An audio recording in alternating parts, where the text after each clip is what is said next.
अज्ञानतिमिरन्धस्य ज्ञानाञ्जनशलाकया चक्षुरुन्मीलितं येन तस्मै श्रीगुरवे नमः। श्रीचैतन्यमनोभीष्टं स्थापितं येन भूतले स्वयं रूपकदा मह्यं ददाति स्वपदान्तिकम्।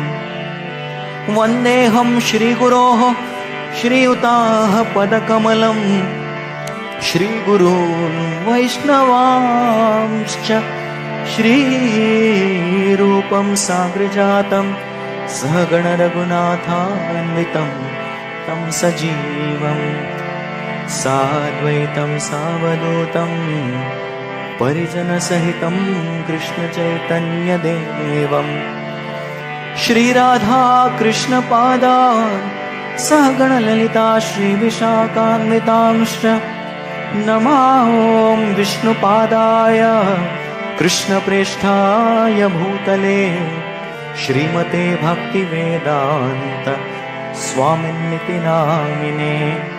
नमस्ते सारस्वते देवे गौरवाणी प्रचारिणे निर्विशेष शून्यवादी पाश्चात्यदेशतारिणे। नमो महावदन्याय कृष्णप्रेमप्रदायते कृष्णाय कृष्णचैतन्य नाम्ने गौरत्विषे नमः।